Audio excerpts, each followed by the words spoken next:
Hi, everyone. Thank you so much for joining us for another webinar. We are doing a special edition webinar tonight as we are celebrating Continuity Awareness Week here in Fairfax County. So we have a very special guest with us tonight, and his name is Avery Church, and he is our countywide continuity program manager. And we're going to learn a lot about what business resilience means and the steps that you can take as a business owner in Fairfax County of what you can do. So first, we'll just start out by going over what we're going to learn tonight. So we're going to do our little introductions. We're going to talk with Avery and listen a little bit about understanding business resilience. We're going to learn about our Business Disaster Resilience Guide, which is a great tool for you. And then we'll talk about what's next. So I'm just going to turn it over to Avery. He's our Continuity Program Manager. He has a wealth of knowledge. And like I said, this week is Business Continuity Awareness Week. So Avery, I will go ahead and turn it over to you to take it away. Thank you, Courtney. Really excited to speak with you all about this. This is one of the topics that I'm really passionate about, and I think it's under discussed. I think it's kind of one of the things that happens in the background, and when we actually have an issue or type of event that we have to consider our operations, it kind of becomes the top thing that we are concerned with, and it's kind of a shame. So these type of events, these webinars, this week in time, this is Continuity Awareness Week in Fairfax County.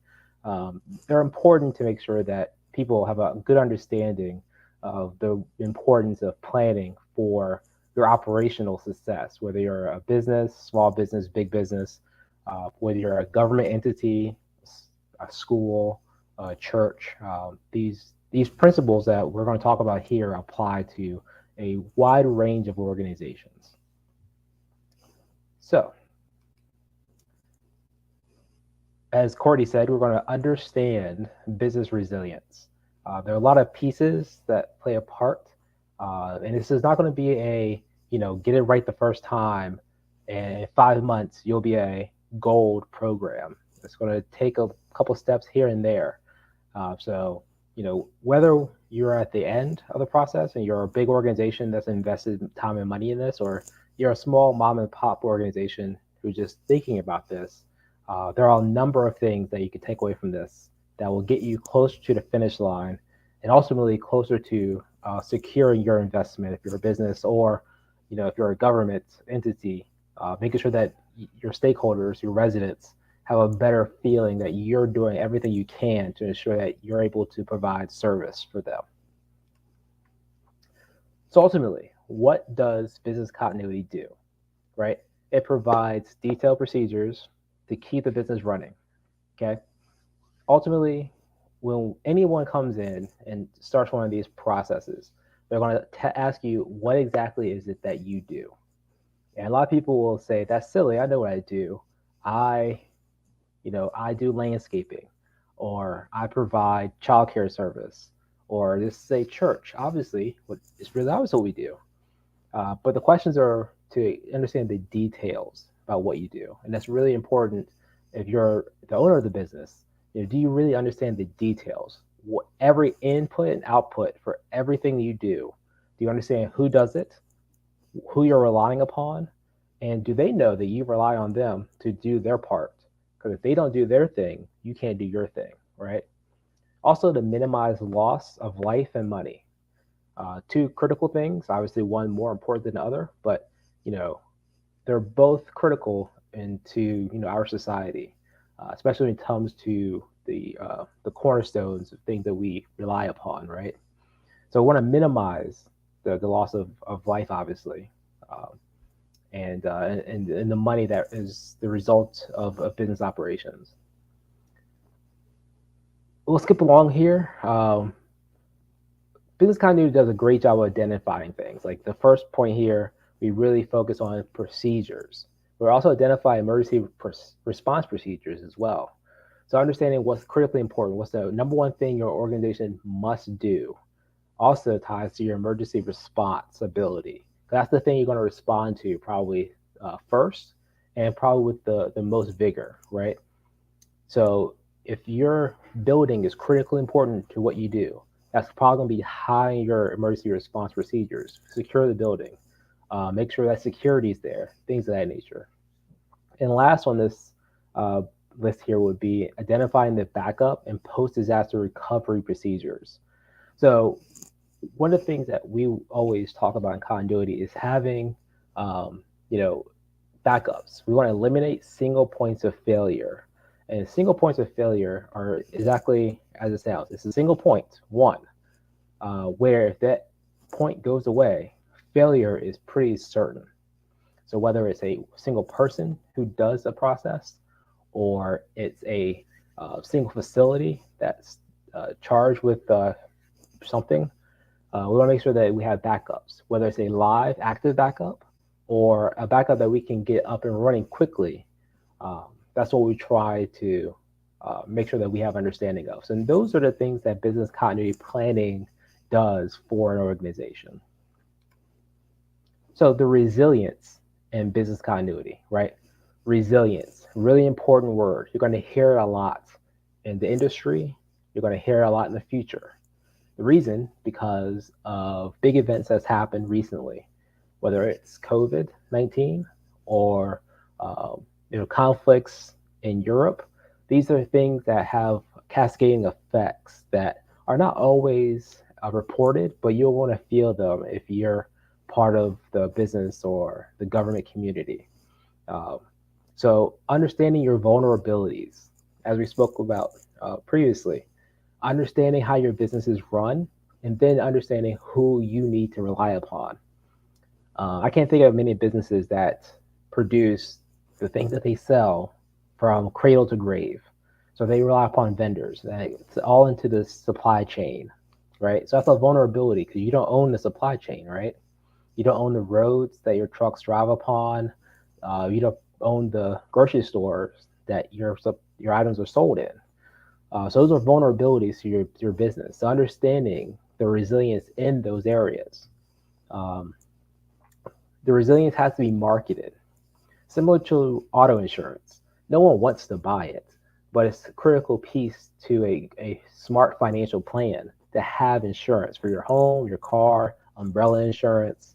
What insurance companies do is they market, right? The thing I remember about any insurance company is the commercial. Courtney will tell you, I've been in the office, I've asked people, what's your favorite auto commercial? Because that's the critical piece. So in the war of resilience, we're doing the same thing. We're marketing the need for this great product. Maximizing the benefits, because there are other things that you gain from resilience and business continuity, right? That one of those things could be the last point here, harnessing innovation. You have to be really creative because you're not going to get, I can't think of many organizations that are going to give you a dollar for dollar investment in continuity. Some get close. The federal government does a pretty good job of investing because they do have executive orders. And most businesses do a good job, the larger businesses, because they see the benefit. An hour, a day, a week of them offline could be millions of dollars on the bottom line, could be billions of dollars in stock price. So they invest in this.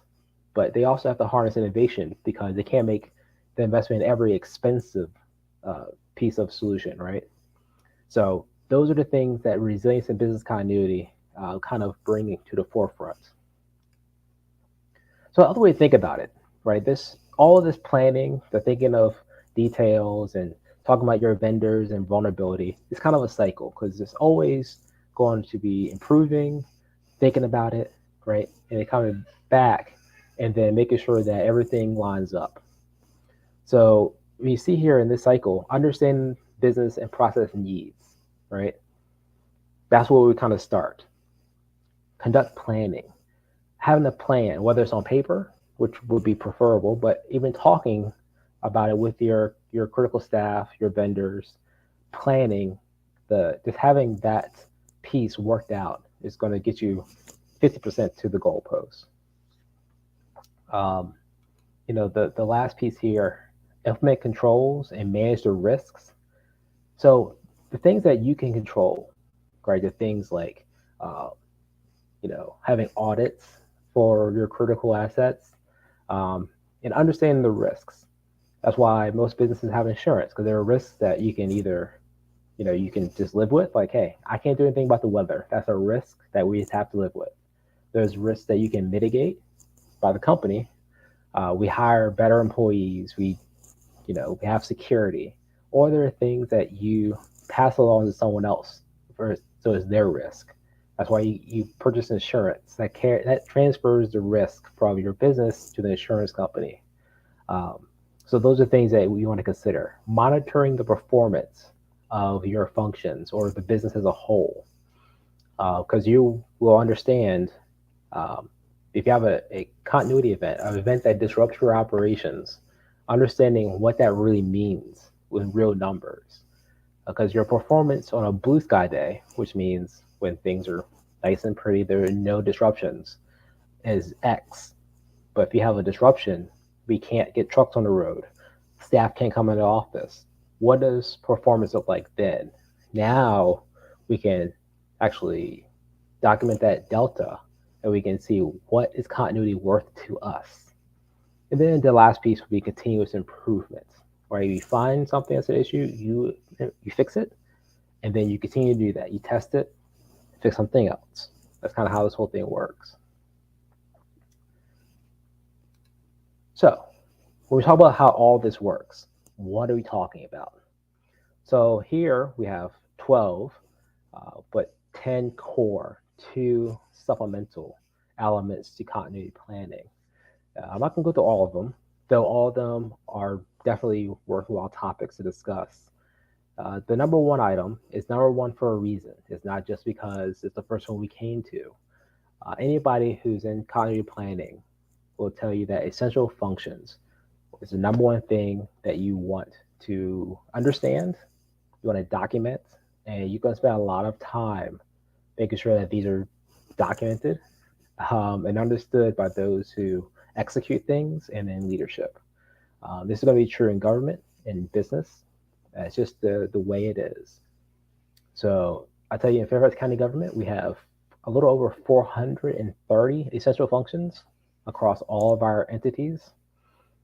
That's not including public schools, but you get the idea. We do have a large portfolio of functions that we manage and monitor.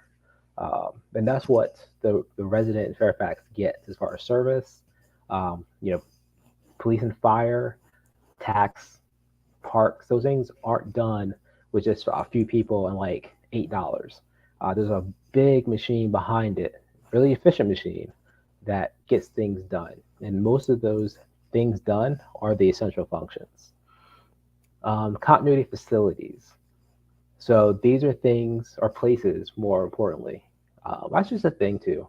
We include telework as a continuity facility. So it's place or places where a function can be executed. It could be the primary, it could be an alternate, it could be a shared space. The county right now is uh, definitely making an effort to ensure that we have shared spaces. So we are trying to no longer have just a police station. It's a police station and a community center or a rec center. It is the court complex, the judicial complex, and the adult detention center and juvenile detention. So we have complexes that have shared missions, and that helps with our continuity facilities because they can just go from one building to the next building if there's an issue in their primary facility. Human capital. I will tell you that I can't think of one function that the county does that doesn't involve a person. I know there's a lot of talk about AI and Chat GPT. They're they're really interesting technologies, but people are kind of what makes all of this work. That includes business, that includes government. That's just what it is. So our planning for people, making sure that they are capable to telework, that they've done it, they have computers, that we have assets ready for them to take their material offsite and still connect back in and still be able to do work. That's critical to operations as a whole. So human capital, making sure that they continue to get paid, right? That's one piece of human capital.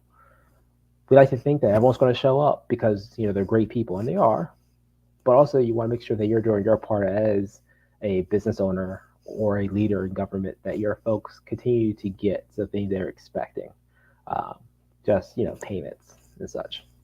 The last piece here I want to talk about the tests, trainings, and exercises.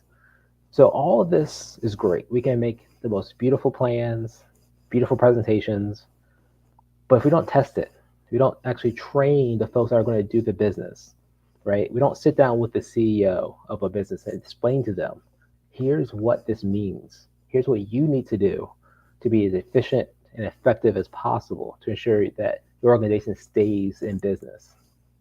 This is all for naught. So if we don't do those things, we exercise, right? We actually take a data center offline and see what happens. How are the folks going to react when these things are not available to them? We document it. It goes back to the continuous improvement that we spoke about 2 slides ago or whatnot. Maybe it was last slide. That's what we're doing. So all the testing, trainings, great investments. Every dollar that we do in training, we get back because people are going to be better prepared to mitigate against a disaster in the future. The last few pieces here would be risk management and budget and resources. Mostly these are focus areas.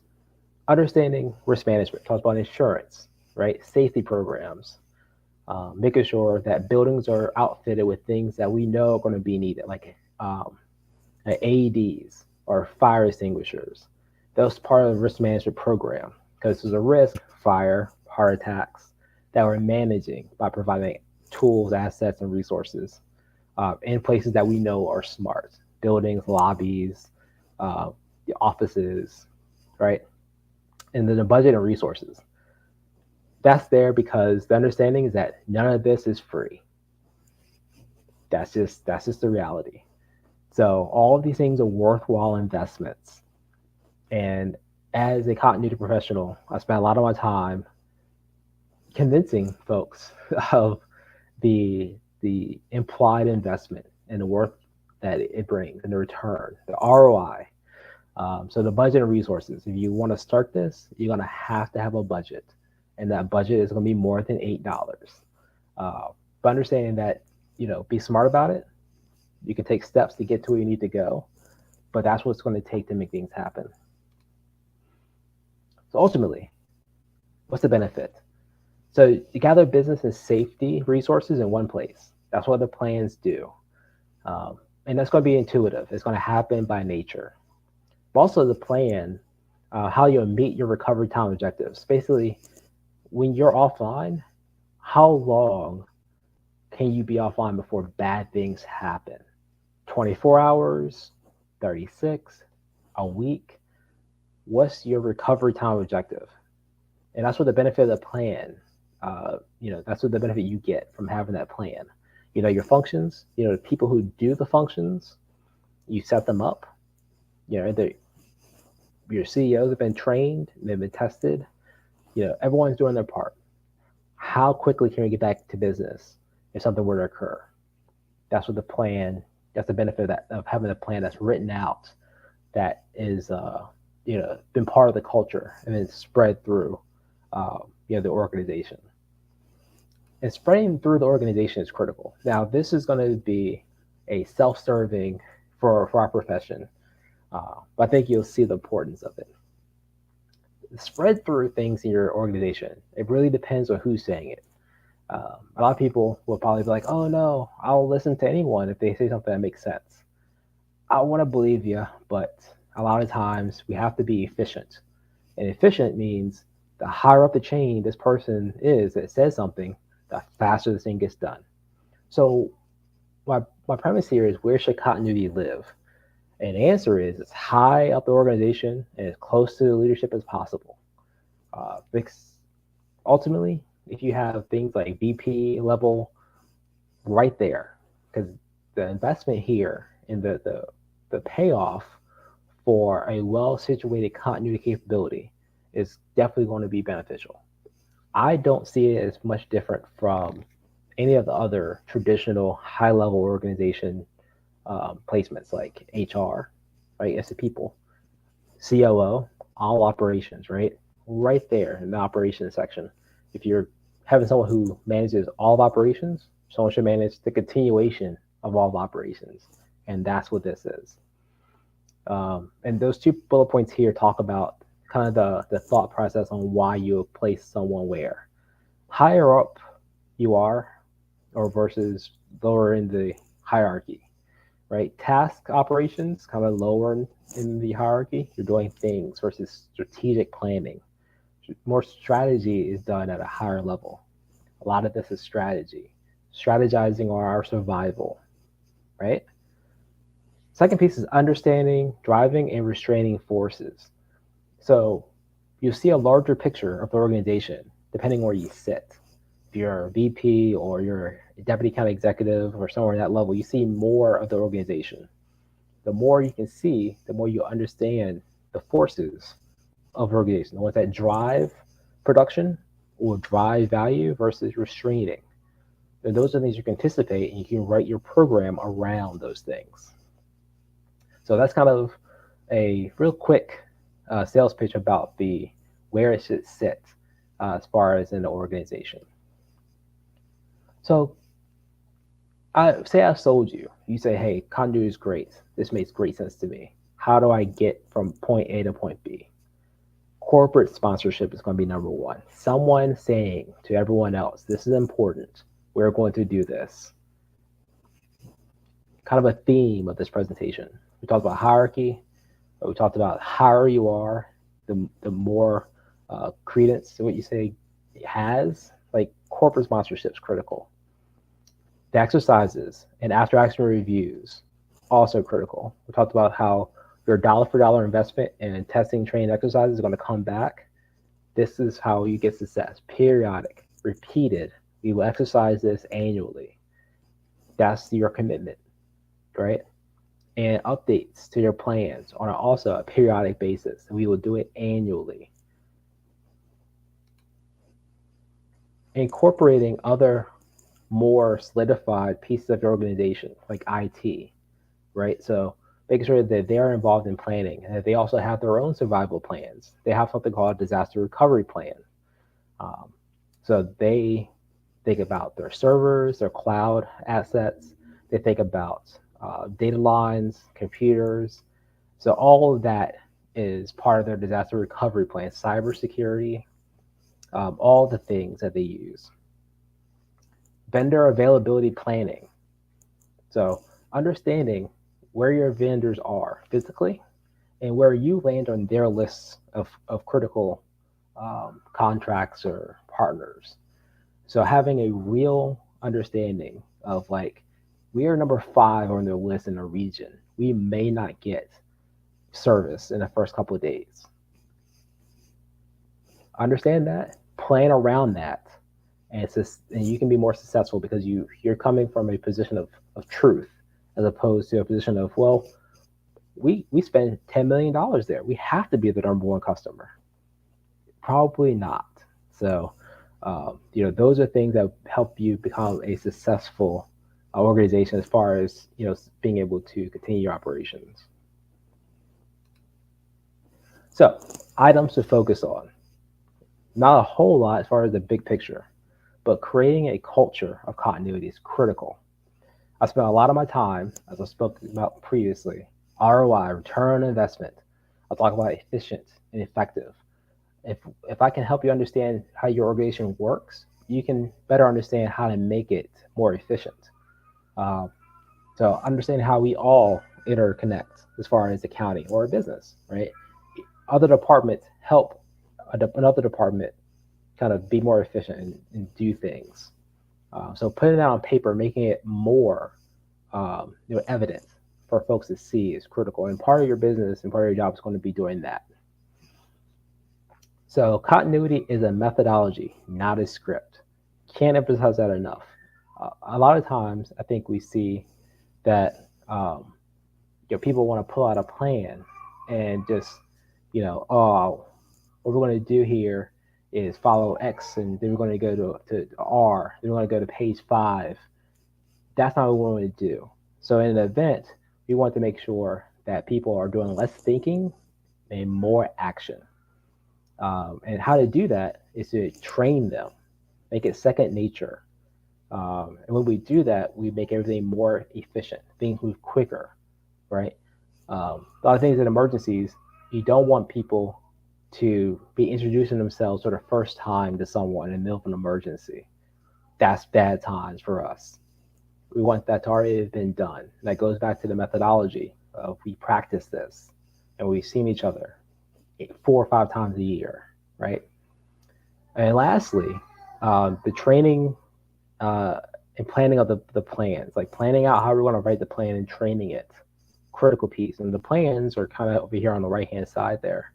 Talk about the disaster recovery plan, a comms plan, or communications plan, understanding when we have an issue, what we're going to say, who we want to say it to, and how often do we say it. Critical part of this.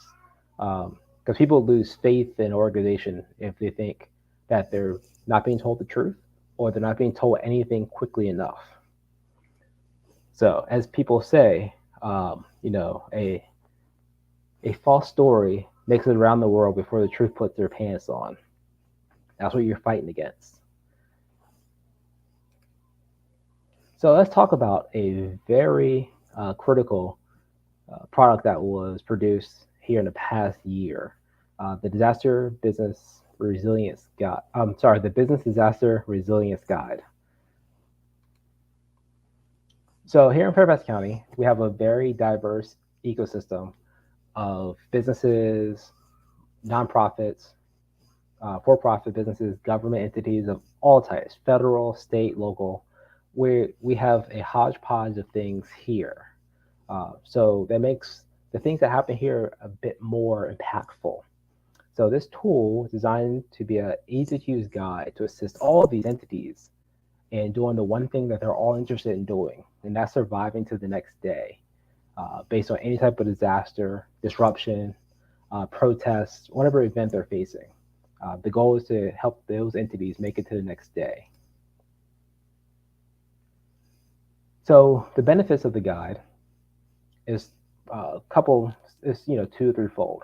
Provides the solutions that they can adopt to assist with their efforts to prepare, right? Preparation. All these entities, facilities, operations, all of these things they need to have ready and prepared. Ultimately, to assist the business in improving their ability to successfully continue operations.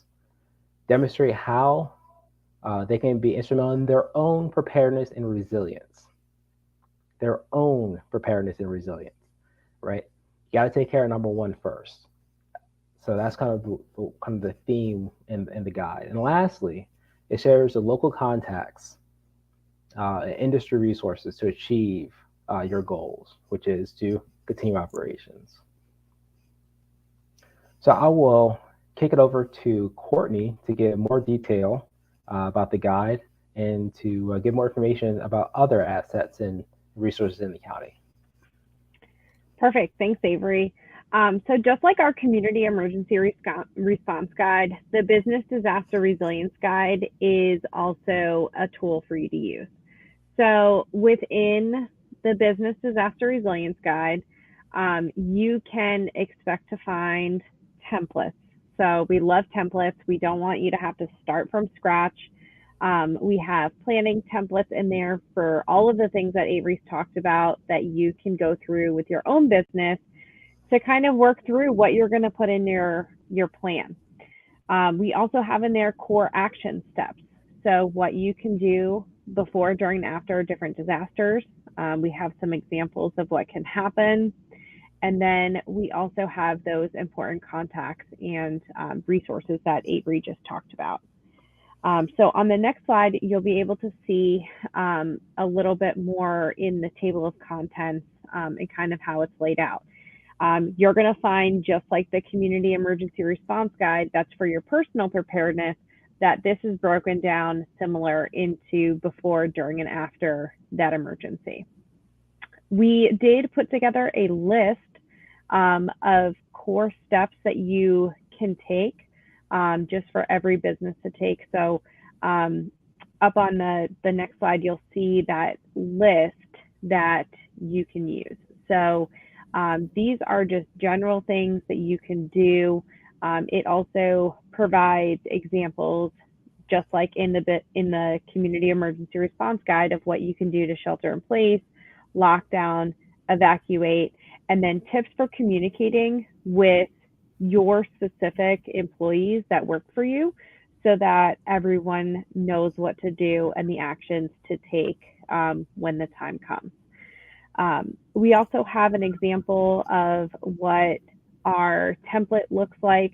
So you can go ahead and fill that out online, and you can save it to your desktop. You can save it to your files. Once you click out of that document, it goes away. We don't save any of the information.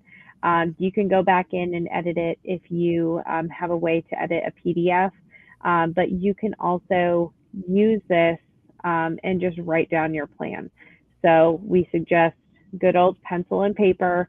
It's the best way to go back and change things and update them as you have it.